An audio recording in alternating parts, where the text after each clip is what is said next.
your context. All right. Well, hello, everyone. I appreciate the time, a chance to share my perceptions of Aikido and in particular, its application in the business community. I've had a kind of a wonder story that I won't tell this evening, but that I spent a little time on last time that has to do with helping a Vietnam veteran by getting him into Aikido and him turning around his life and later inviting my teacher and I, Richard Moon and I, to help him start a cellular telephone company. And we ended up building out the wireless industry for 9 years. We built Nextel from the ground, and the essence of this story is that Aikido was central to everything we did. The three of us trained with Richard, and we, from the beginning, taught Aikido to the folks in the companies, non-falling, slow motion Aikido, taught the principles through embodiment, and investigated a whole other set of ways in which Aikido could inform our practice of leadership of these developing companies. And they became billion-dollar companies. So I was given this experience out of Aikido and an opportunity to unfold Aikido in reality, in a real situation. I'll let it go at that.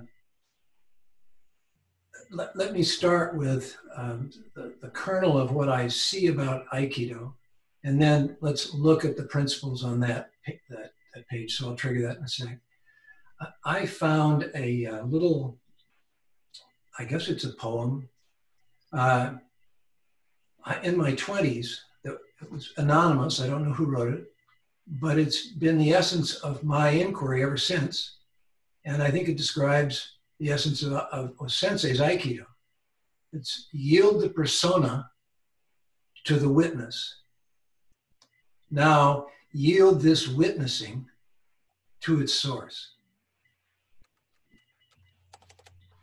My experience, this describes my experience on the mat, where I'm releasing from the boundaries of my limited personal self and opening into the larger awareness of the whole situation, the witnessing of everything that's arising, and then letting go of even that practice and releasing into the unknown and allowing the unknown to manifest, to allow the key expression of the unknown to manifest through us. So my language will be archaic maybe, but I'll repeat this in a lot of different ways as we go. So we'll come back to, in my mind, the essence of Aikido is release. Letting go of the personal, letting go even of the witnessing. Let's then look at Aikido from this point of view, which is it's the art of awakening. That's what I think O-sensei was up to, however each of us find a way to manifest it fully. So let's go to Aikido. Let's go to that first slide on Aikido. I put this together early this year as a way of seeing it all, and this is the first time I've shared it. Jump down the next one. Bingo. Principles of Aikido. So I'll walk you through this, and then I'll take a question or two, and then there's a couple other slides. They all say the same thing from different points of view. So O-sensei is on the left. Fire, water, steam was his declaration of Aikido. And that's at the core of the way I see Aikido. In particular, the Aikido I was taught by Richard Moon emphasized as much Do or more than Waza, and emphasized the steam, not just the Waza of how to center and ground yourself and harmonize with people, but how to release and allow the chi to manifest through. So the way this gets practicalized in the business world is I talk about leadership. At the essence of leadership is energetic presence, relational harmony, and open inquiry. This is the manifestation of the Aikido principles in terms that business people can understand.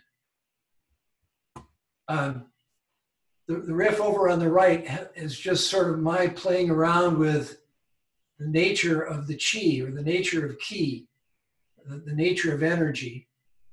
And we don't have to spend a lot of time on it, but it's the same three principles of, you could say, presence, harmony, and inquiry, or presence, harmony, and not knowing.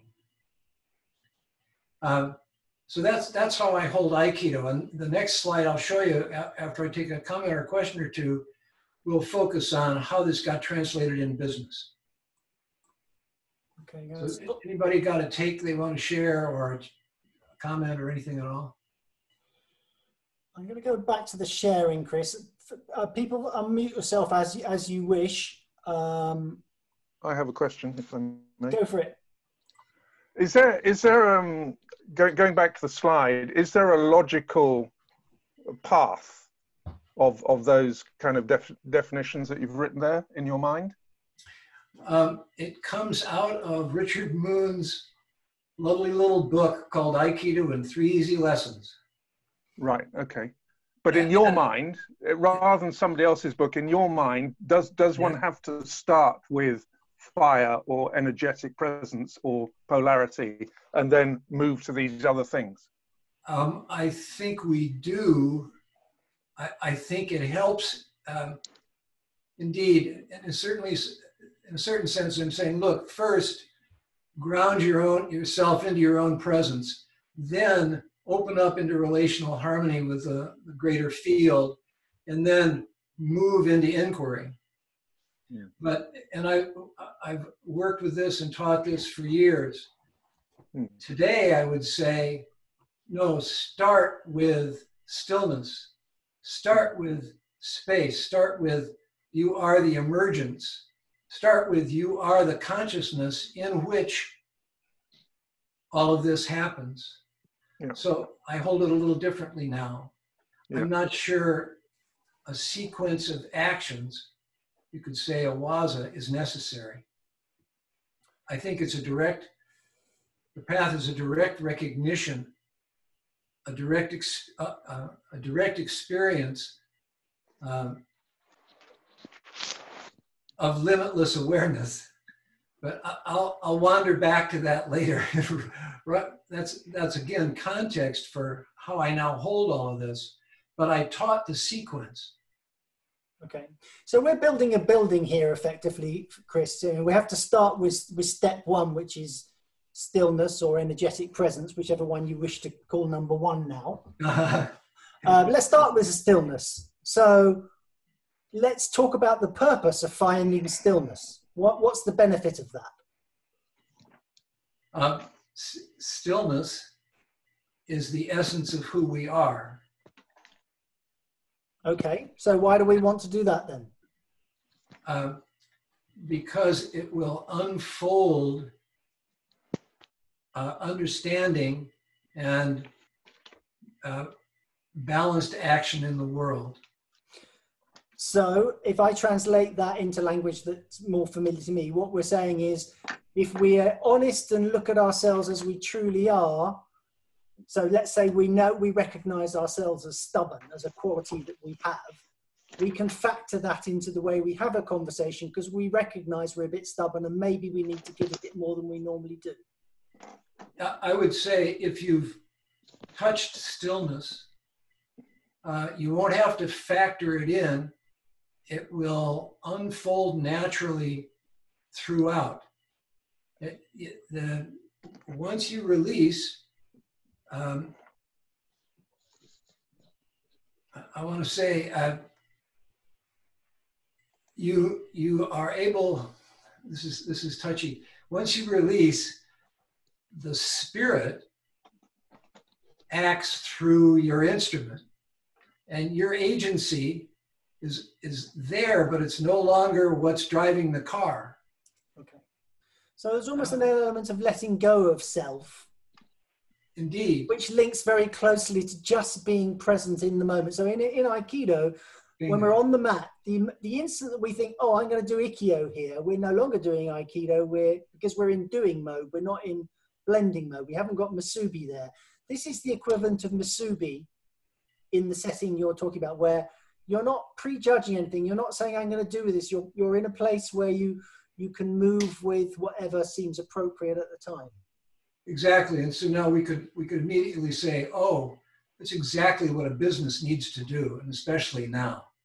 And it's why the whole agile work and design thinking and innovation is so critical in the whole business community right now, because they're absolutely challenged to adapt quickly. Okay, so moving on. So if we can kind of let go of any preconceived notions, or let go of self to some degree, have that Musubi mindset, then we're in a place where we can have quality relational harmony. Does that seem an appropriate leap? Yes, I think that's a good summary of what's being spoken here. Let me now go to the business so that you see the connections, and then we'll come back to dialogue. Okay. So do you want me to move on to the next slide? Yes, please. So this is how Aikido principles overlay with the principles of living system leadership. And living systems leadership is the leadership of a living system. We're saying here that for a business to be effective, it needs to be seen as an organism, a living organism, not a machine, which is the basic metaphor for business. You could say, based on the Roman legion structure of hierarchy, I won't go further on it, except to say the research into living systems in the last 30 years has been incredible. And they've discovered the core principles that allow a living system to make a quantum leap in its relationship effectiveness with its environment. And if we go on the right side, these are the core principles of living systems leadership. The essence is that you need to clarify the identity of the organism and be willing to re-clarify or change it. But so what's the organism in this? Is it self or is it the business? This is the business, and it turns out the self as well. But now we're talking about leadership. And leadership, first of all, is the leadership of your own life. And then secondly, the leadership of more than one person. And all the way out in groups, in teams, in communities, in organizations, in startup environments, into old companies, etc. So for any of those entities to be effective in the relational world, you need a willingness to clarify and re-clarify identity as you go. You then need to allow self-organization. You need to allow the group to self-organize. This is not easy for hierarchical leaders, but if we can teach them to ground themselves, then they won't interfere. The third is, if you want to enable an organization to learn something, then connect it to more of itself. Increase the connectivity. This is the domain of harmony. Self-organization is the domain of presencing yourself, centering and grounding. Increased connectivity then is the harmony principle. And then sensing the flow is to say that a leader of a living system allows this self-organization once the identity of the strategy and vision has been set, and then nurtures the connectivity throughout his organization everywhere, his or hers, and then uses, we could say, his senior team, the senior circle or two, to sense the flow of the environment in the business and around the business and in its market and in its industry. So sensing the flow is probably the critical leadership skill that I teach through Aikido to business leaders. First of all, presence, drop into your presence, tune the instrument for listening, and then how do you sense the field that you're in? And we do it through somatic movement, and we do it as an intuitive sensing. And then further, I'll share with you, we use this deep grounding of Aikido to intuit our vision. So for now, simply say that the way living systems work is what I've just described. The way it translates into the work that I do is over on the left. It's the same principles, including the same principles of Aikido. Leadership agreement is get presence, clarify your identity. The development agreement is connectivity. How are we going to best connect, and how do we nurture connectivity? And the inquiry agreement is how are we going to inquire into the unknown effectively together? What's the nature of our discourse? How are we going to practice speaking and listening to each other? What is the nature of our connectivity? I'll let it go at that for now, but it includes how are we going to make decisions, and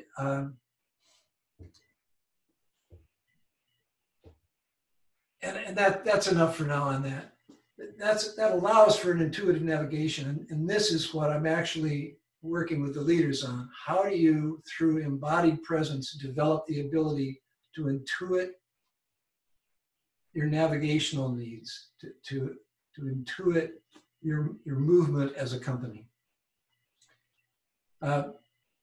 Practically speaking, the skills that an enterprise covenant require are embodied mindfulness for the presence, reflective dialogue for what I'll call verbal Aikido, and an open strategy and how you sense the world and respond to it intuitively. The reflective dialogue is the key to translating, or was our key to translating, the physical Aikido to verbal engagement. So in all the teams we developed in all the companies, we taught slow motion Aikido for deep presence and learning how to blend. And then we taught Bohm's dialogue, David Bohm's dialogue, as verbal Aikido. So we had Aikido as a metaphor, a physical metaphor for dialogue. We had dialogue as a verbal metaphor for Aikido. And that enabled these teams to manifest Aikido verbally in the way they engaged with each other. Can I just interrupt there, Chris? Because I'm yes, let me stop there, actually. Well, now I've actually said what I have to say about how I positioned Aikido principles to enable senior teams to intuit complexity. Go ahead, please. I was just going to say that I suspect there will be a few here who absolutely know what a Bohm's dialogue is, but there will be a few that don't. So would you like to explain what that methodology involves? In this case, it's what we're doing here. Bohm studied with, and in the last years of his life, he was an English physicist who played with Einstein and the Manhattan Project and God knows what else, but he was too liberal and got kicked out of, anyway, Oppenheimer blackballed him. He's coming back because he got blackballed because he said the essence of physics is consciousness. I mean, nobody wanted to look at that, and it was weird, and anyway. Bohm ended up spending the last few years of his life with Krishnamurti, the Indian mystic out of the Advaita tradition of non-dual awareness.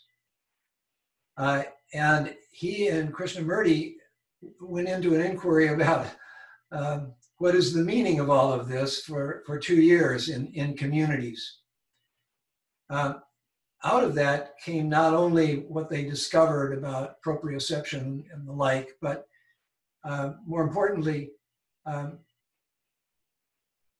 the simple tool of dialogue as a distinction from normal discourse, which is we'll call discussion. So I'll quickly describe this distinction between discussion and dialogue.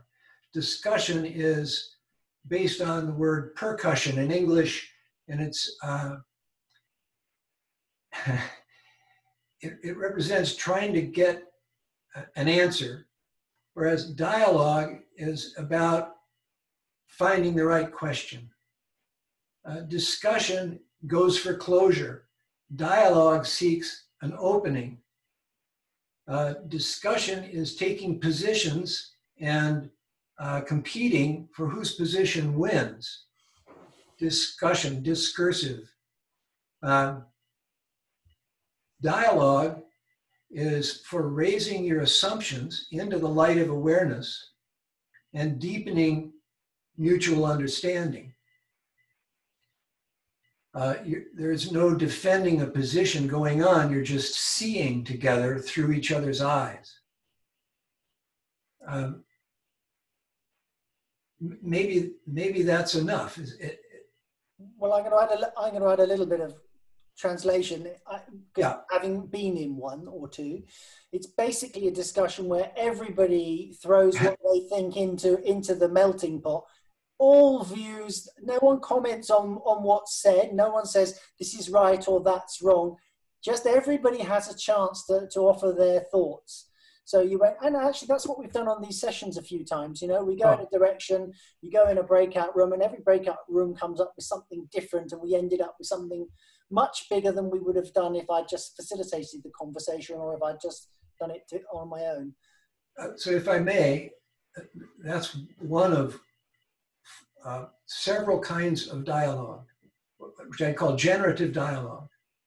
And brainstorming is another example of it. But there are other kinds of dialogue. In Bohm's dialogue, it was open by definition, which means you didn't even identify a focus for the dialogue. You didn't start with anything. There was no question, there was no outcome sought. So we'll call that open dialogue. Then next in constriction is generative dialogue. Then the next, which is critical in businesses and doesn't occur, is reflective dialogue, where we're looking at ourselves and each other, using dialogue, which is a safe environment to talk in, as a way of speaking the truth that needs to be spoken to release our power. Okay. But the last type, and the type how we introduced it, I'll call strategic dialogue. And that's where you have a question or an outcome. For instance, we would dialogue the strategy for the next quarter. We would dialogue the vision and mission. We would dialogue on a project. So that's strategic dialogue. It's a dialogue about an outcome over time.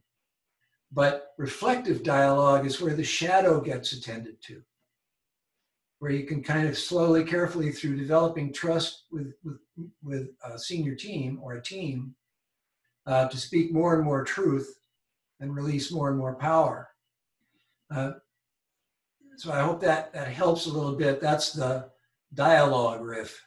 Okay. So again, just to sort of add a layer of sort of trying to make sure that I'm understanding it, and then you can put me right if I'm wrong, and you know, we'll get there in the end. So what we're basically doing on a corporate level is, from leadership down, we're trying to end up with a shared vision for all. So everybody is buying into the direction of whatever it is that we're trying to do. And then when we're all heading in the same direction and we all understand how each part of us plays a part in creating that vision and direction, we're all staying very present so that we can react to whatever's going on out there in the world, because the world's constantly changing. And if we're to continue to be successful, we need to be able to take on board all that new information and adjust as we go along. Yes, and we have dialogue as a way to bring precision to our feeling and thinking and its transformation into action. The dialogue enabled trust and truth, but the presence enabled the dialogue. Yes. So when we taught dialogue, we taught breath presence practices to do during the dialogue, so that everybody was practicing grounding. We also used it to declare the future. So for instance, on a quarterly basis, we would each declare what we were going to achieve, the outcomes we were going to achieve in the coming quarter. But we dropped in before we did that. We would drop in to sense what that might look like before we codified it into action and commitments. But in both cases, we're using deep, slow breathing presence to tune in intuitively for our thinking and the like. Okay. An example is we would each literally stand up in front of each other in this circle, 10 to 20 people, and declare what we were going to achieve. We would practice dropping in as a team into silence first. The reality of how we played was we made a distinction between stepping into a promise, stepping into a stretch, or stepping into a breakthrough commitment. These were three kinds of commitment. The reason I mention it is because a breakthrough commitment was evidenced by, one, not knowing how the hell you were going to do it, and two, having it turn your stomach upside down when you declare for it. So we literally worked with each other on this process of deeply presenced intuitive declaration of what's possible. When we did our first company, it was Bay Area Cellular One, San Francisco, and our declaration was to build the most sophisticated system in the wireless industry in half the time it had ever been done before, and not lose a family, which is the nature of the Aikido's loving spirit in the midst of the declaration. So what you mean by that is no divorces, you know, people going home as a reasonable hour, staying sane, and all the rest of it. You got it. So how are we going to manifest that? I met with the spouses every quarter, the spouses of the senior team. We taught them dialogue. We taught them Aikido. We sat with the combined group on a quarterly basis or every other quarter basis, and they helped guide us. So for example, if the if the CFO was going to be in New York wrangling with Wall Street players more than he was going to be with us over the next quarter, then the question was, what does his family need from the rest of us to enable them to thrive while he's gone, or to be okay while he's gone? What are we going to do to back their play? Very cool. So with all this honest truth and openness and being able to say whatever needs to be said, It's almost impossible not to imagine that there were a few angry moments or people certainly getting emotional about what was being said. So how did you keep the lid on that and focus that in a positive way? We did not attempt to lid it. We taught depth. And it's not that in all of these, I mean, in the expansion of this over the next dozen years, leading larger and larger organizations, there was less and less ability to maintain the open culture. But we did produce the best results in the industry and in these companies. So I won't go into it right now, except to say Aikido works, and you can teach it in slow motion, and within hours, people get the core principles. And if you're using your meetings to reinforce it with a little play each time, with presence and with grounding and with even some blending movement together, then it becomes ingrained in the culture as the culture. And there's no need to cap anything. I'll stop there. Let's see it. I will say that Richard Moon and I, were used as the expansion happened to move into teams where there was breakdown or clashing or so we would parachute into a city and meet with the team and ground everything again and deepen and dialogue, and they'd reorient and we'd move on. So it's not that there was not negative, but when I think about the first company and even the ones afterwards, you have to understand the power of what Aikido did for this particular leader that took Richard and I on this journey. He had been a medevac pilot in Nam. He had flown 1,000 sorties. Most of his peers were dead at 300 sorties. The Kong really liked knocking down ambulance ships. So Jim survived that. And when he came back, he was so addicted to the rush of combat that he was wrecking his life with chemistry and bizarre behavior and risk behavior is what I'll say. Aikido helped him access that juice, that chi rush that he had experienced in a natural, non-competitive environment. It was literally, it saved his life. That's his quote. And so now you get Jim, this guy, trained in Aikido for a couple of years with Moon and I. A couple of years later, he's back and we're all diving into this company together. Very, very little could rattle Jim. He had seen the elephant, as we say. He had been in combat. There was like nothing that was going to rattle this guy. Plus, he had the Aikido, which meant he was no longer triggering out of his shadow. That's the work he did in counseling and in the Aikido was resolve his shadow shit.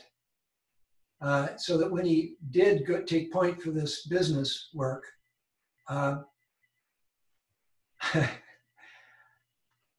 his demeanor, which I would call an Aikido demeanor, was the culture. Everybody loved it, keyed off it, and aspired to be like him. It was amazing. So if there was a crisis, people would come together in a room, and if they were getting overly excited or losing it, Jim would walk in the room and sit down and boom, silence. Not because he was intimidating, but because he preferred it. And they knew it. he would, instead of engaging them and trying to figure out what's going on and what to do and what to fix, he'd say, go ahead. And he'd listen, he'd drop in, you could see him centering and dropping in, closing his eyes, and he's listening for like 5 minutes, and then he'd stop and go, is anybody asking this question? And then he'd let the group go for a while, and then he'd get up and leave. That was leading dialogically. That was pure Aikido leadership, living systems leadership, which is the leader's job is to open a system or a space of possibility, declare this open space of possibility, and then not interfere as the folks who are there to do the work self-organize to achieve it. His job is to hold the whole thing with love and not interfere.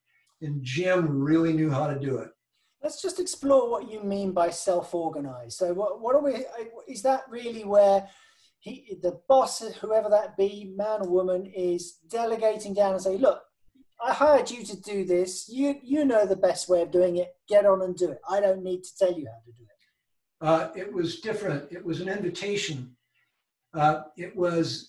Jim would lay out his accountabilities to the company and ask his senior team, which one of them do you want? Which ones do you want to be involved in? This is literally how we would do the strategic session for a quarter or a year. Okay.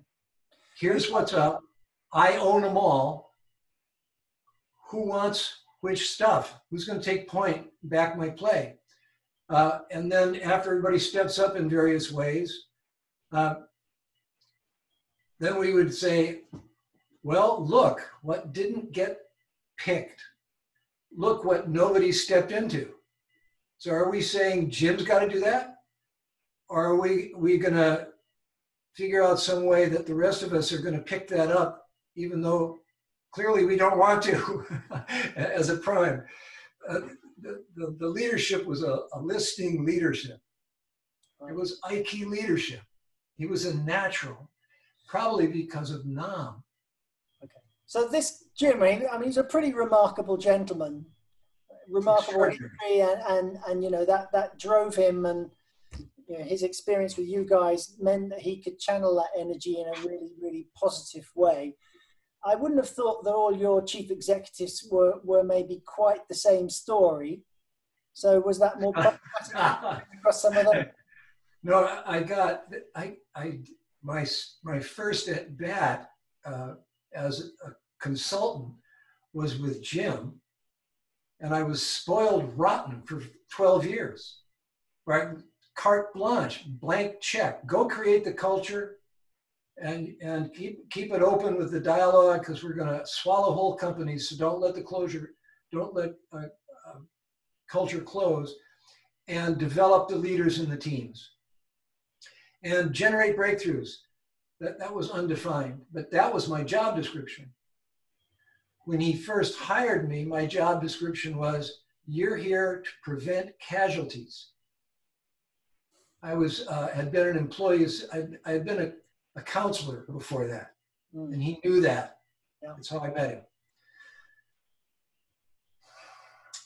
Let me use a different example. I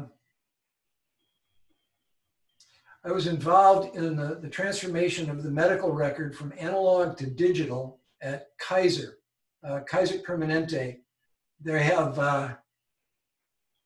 like 230,000 employees. They're this massive health organization, insurance and et cetera, hospitals. And the company had attempted to transform to the medical record, to a digital record twice prior, and both times it had cost up to together $7 billion had gone down the tubes, failed. So the third team was the one I got to work with. I got invited in to help them because they were pissing everybody off. They were so brilliant. These were the IT architects. And so a friend brought me in, and we taught them Aikido in the morning, and they realized that they really couldn't piss everybody off and achieve their outcome. And they started doing Aikido with everybody in Kaiser, and it worked. So the guy that was running that team, the chief architect, became the COO. In other words, he was operating a 5,000 person IT organization. And he's a former Marine. And there was no nonsense bullshit about this guy's leadership. And no Ike. He was the real deal. On the other hand, he got it. In that session, he grokked what I was doing with the Aikido. And he understood from work before what intuitive declaration was. So in the afternoon, we declared for a different culture together. And he caught what I was doing and helped me do it. And a good leader is what's required. But I want to tell the story that two years later, in the second year, he had stepped down to not only be COO and CTO, Chief Technical Officer, but also he became head of the software division. There were 3 divisions: front end, interface with the customer inside Kaiser, the doctors and the hospitals, the software, and then the hardware shop. And so this guy calls me up one day and he says, "Hey, Thorsten, I think I got this Aikido shit figured out." I remember it's a Marine pilot we're talking about. I said, "What did you do, Dave?" He said, "Well, you know, the front end and software have always had this incredible conflict between their budgets.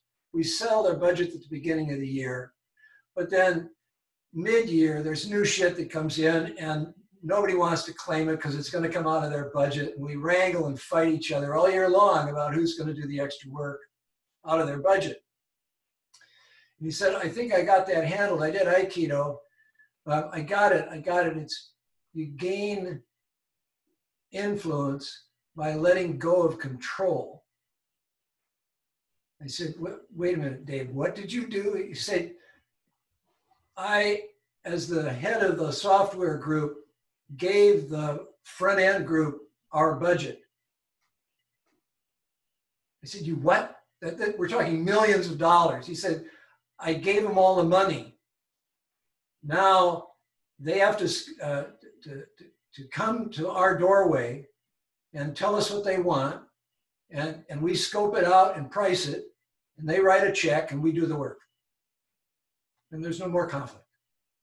I said, "Dave, you do have this Aikido shit figured out. It is gaining influence through releasing control." And I gave him a sword. Well, I hope he didn't use it. It was a bokken. Okay, I think this is a really good time to open up the mics. Unless you want to add some more before we do that. No, this is all an overload as it is. It's as tight a description of how the Aikido seems to manifest in human organizations. I work with a half a dozen nonprofits and 4 or 5 profit-making company leaders, still doing this same work. It's still manifesting remarkably in the world. And it's even more, I would say, even becoming even more powerful because we're moving more and more into the direct understanding of the field of awareness and how to sense it and how to influence it through our own self-organization. You asked about self-organization. Presencing, getting present, that's an act of self-organization, self-integration. Yeah. And the same thing's true for a team or a company. Yeah. They need to unify, as you said, I call it generating a unified field of commitment. Yeah. And the more they practice, the better they get, right? Absolutely, it becomes second nature. And because we use the Aikido to teach it through the Aikido, the slow motion Aikido, it's fun. Everybody's laughing, having a great time, discovering, it enabled us to create these cultures quite uniformly. One last quick story, the cellular build out, the wireless build out, that took form for us at Nextel when we started Nextel. We actually had 3 companies in tandem, like a troika, for 6 years, 7 years. And Moon and I sat on the senior team of all 3 companies. The 2 vendor companies saw what we were doing with Jim and said, do it with us. So we had an Aikido culture, if you will, a living systems leadership culture across 3 companies that had to cooperate. They were the microwave engineers, the guys who build the sites and install the switches, the business team that's going to inherit and sell the cellular phones, and what am I missing?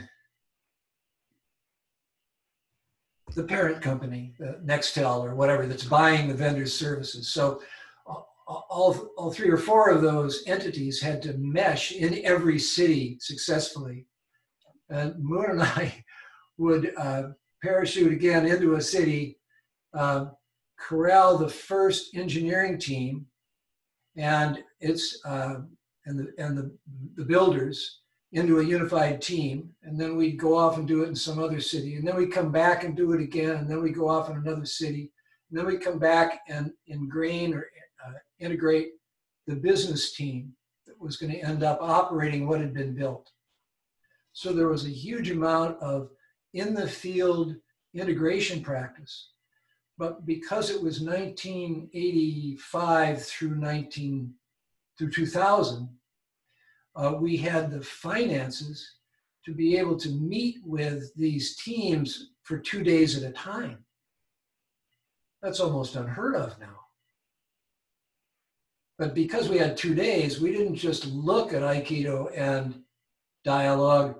We dove in and practiced and engaged, and we would have a strategic conversation for a couple hours, then we'd go outside and we'd play Aikido out on the lawn, then we'd come back in and go, what do we learn out there that relates to our strategy?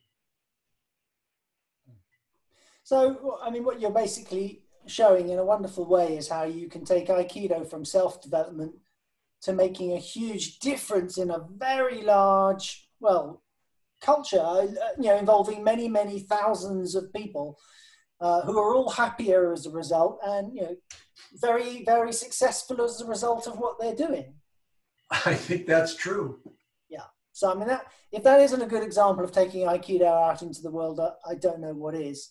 And I think that whilst we're talking about business here, of course, you could equally apply this to any organization. It could be a hospital, it could be any group of people. Anything, right? Even marriages and families could use all of these ideas to be more in harmony and more successful. Okay, one more story. Both my daughters are health professionals on the leading edge right now in COVID. One is a psychological social worker, and the other is the palliative care nurse for a hospital. She's in charge of the palliative care team that's being adopted by the hospital. Both these young ladies in the last year were approached by their management and asked, what are you doing? You lead differently than everyone else. It's very effective. What are you doing? They talked to each other about it and said, it's the Aikido.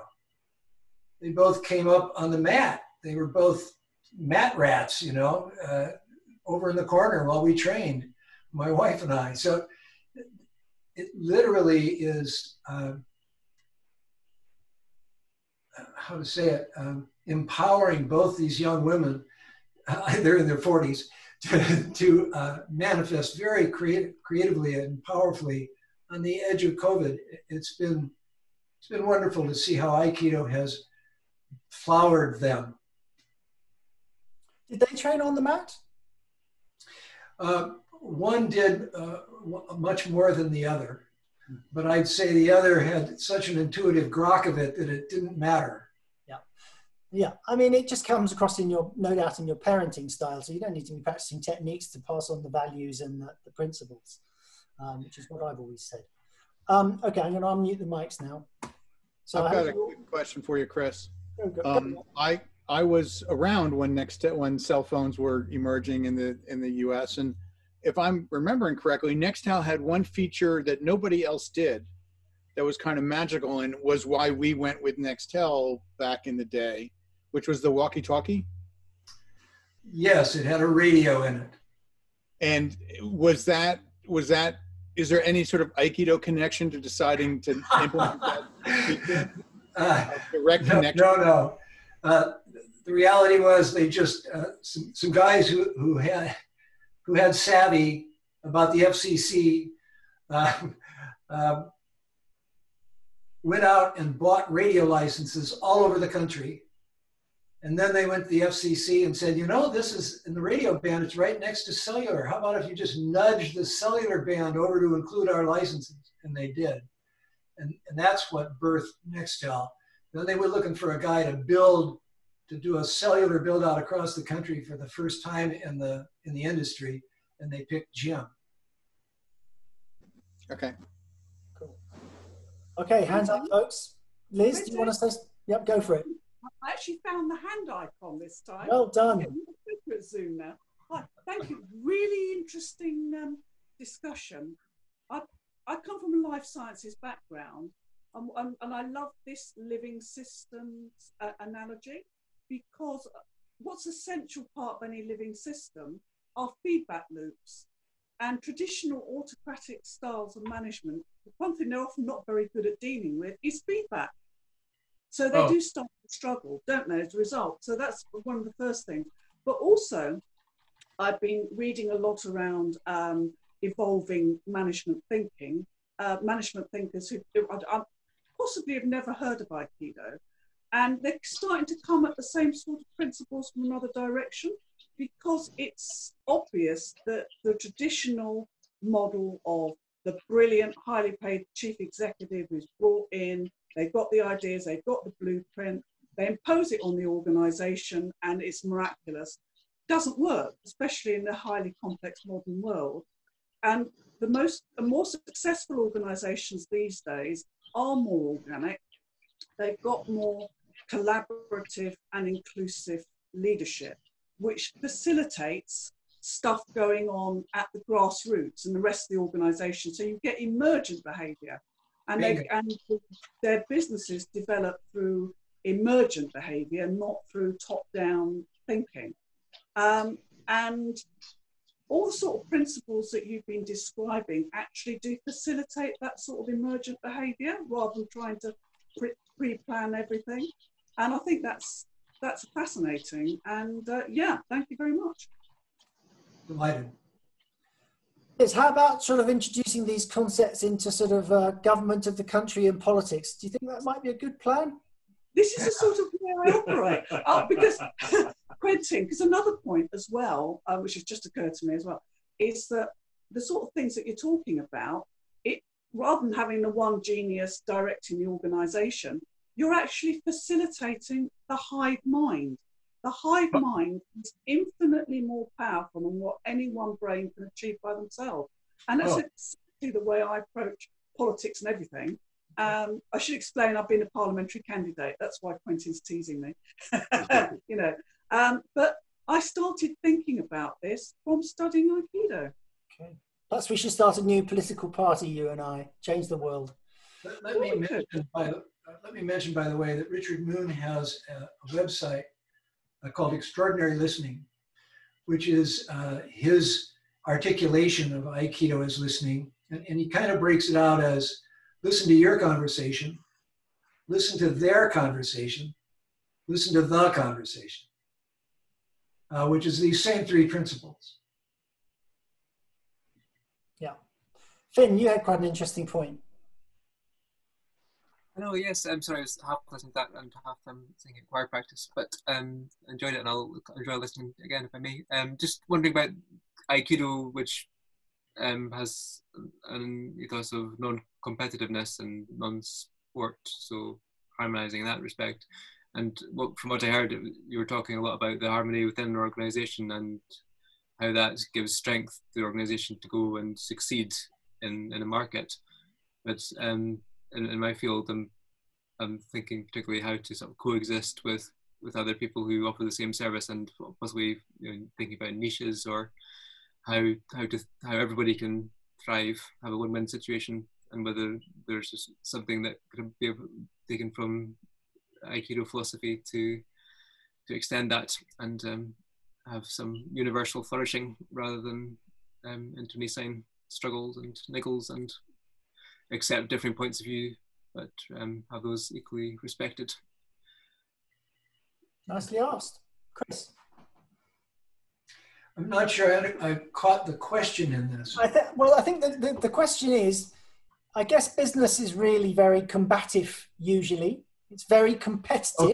Okay, now I'm tracking. What Finn's saying is, okay, how do you get to thrive without the need to cut other people's heads off? Right, so let's go to the next slide. Okay, let me just go back to them. This will help. Well said, Quentin.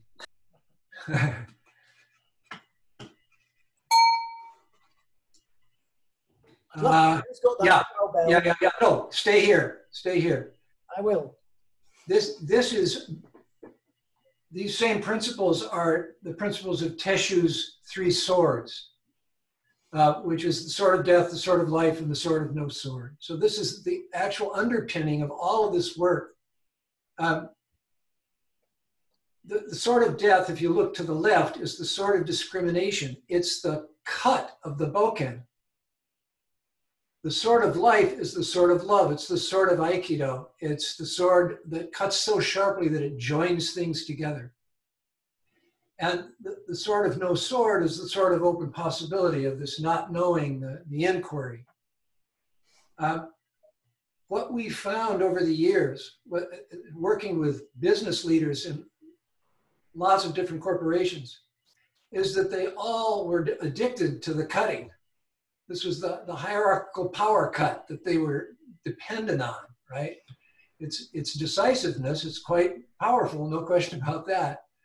But it certainly can be overused, and is, in hierarchies where people make abrupt or not well considered decisions in their own personal abruptness. So when we taught Aikido to leaders over the years, we emphasized the blending. We emphasized presence. We said, yes, the sword of discrimination, the cut, use that ability of decisive decision to point your attention into your own center. Use your decisiveness to center yourself and ground yourself. And then blend, look for the, get off the line and get with what's going on before you try to influence it. So we were saying, put the hierarchical power sword cut, power over others, set that sword down and use that ability to center yourself. I would hold that the sword of discrimination, or the sword of death, is the sword that cuts things in two. It's the dual mind. It's incredibly powerful. It's the mind of science. And without that, we couldn't make the discrimination between presence or the lack of it. So the sword of discrimination is the ability, gives the ability to presence ourselves. So even though we've taught primarily the harmonious nature of Aikido through presence with leaders in business, we've certainly come across leaders who were shy of the cut, who would defer and comply too much, and needed to actually develop the ability to cut, to enter, irimi. So a balanced leadership training with Aikido teaches both the cut and the blend. I think you're really doing a great job of explaining of how you avoid cutting people's heads off within a business, but what about externally with other businesses? Think of a randori. We used randori as a simulation environment to look at coming challenges. We would literally have players in the randori represent competitors. These are slow motion randoris. They're not full-on rolling randoris. No one's falling down. It's just movement. You put one person inside a circle of 4 or 5 people and have them all come at once like this in one line. How to say it? I don't want to try to describe this whole thing, but it's a controlled randori. They can't heat seek. So if you get out of the way, they have to go by to the other side of the circle and then turn and find you again. It slows the whole thing down. On the other hand, it's a big damn deal for somebody who isn't even in their body. They have 4 or 5 people coming at them from different directions. Suffice it to say, we would use this as a lab environment for application of the principles that we taught in slow motion Aikido Waza movement. Yeah.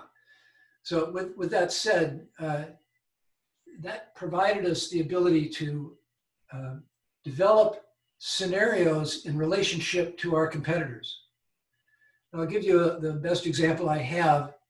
At Cellular One San Francisco, when we started the company, we were 2 years late to the market. This outfit, GTE, had been there for 2 years. They had retail stores all over the area. So at one of our strategic retreats, we did Aikido, and then we dropped in. I want to emphasize, we would drop into silence and try and source a question before we spoke to it.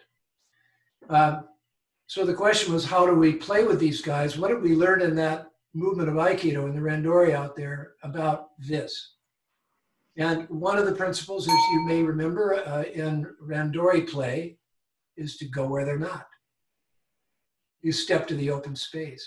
This is literally a strategic principle for leaders inside their organization, as well as especially outside. What we did with GTE is, without their knowing it, instead of starting competitive stores, Aikido, we went where they're not. We went out and licensed secondary distributors, radio stores and appliance stores and stuff all over the Bay Area. And a year and a half after we started the company, we opened our doors. And we had 70% of the market on day one. Because we went where they weren't. They were advertising. We didn't compete with them in advertising. Let them tell everybody about cellular.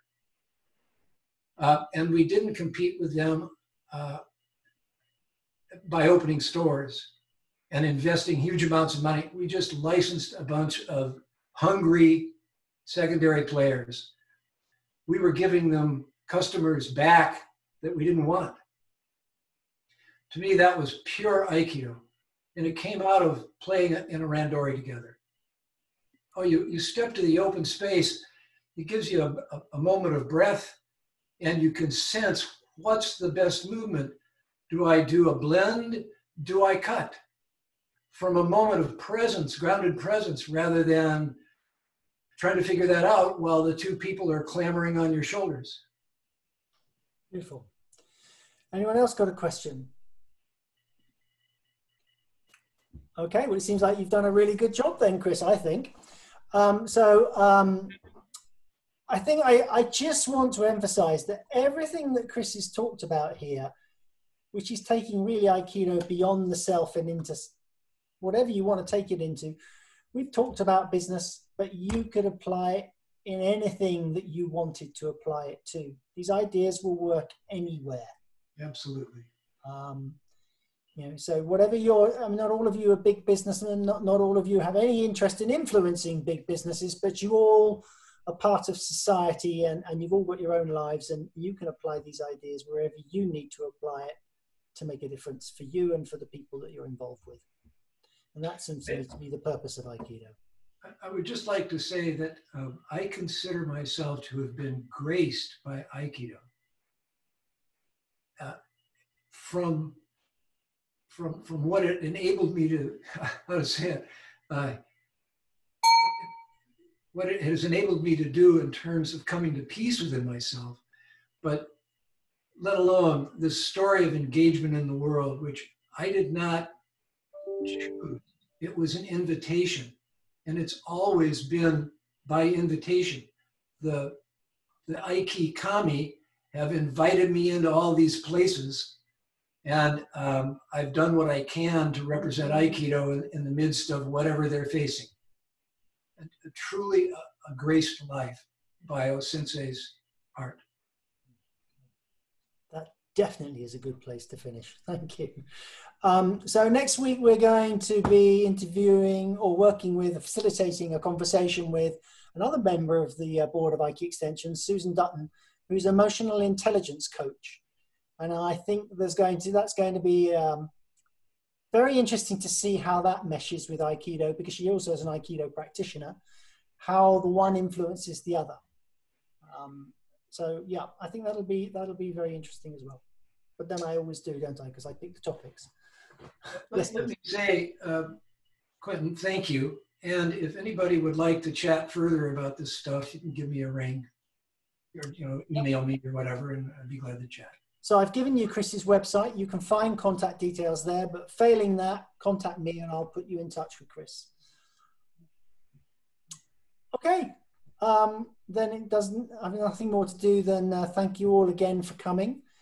Thank Chris for offering his wisdom and experience and for what he's done in the world. Important work, and I hope you all found it of benefit. So have fun, and I'll see you all next week. Or hopefully I will. Thank you very much. Thank you. Bye. Thank you. Great session. Thank you very much.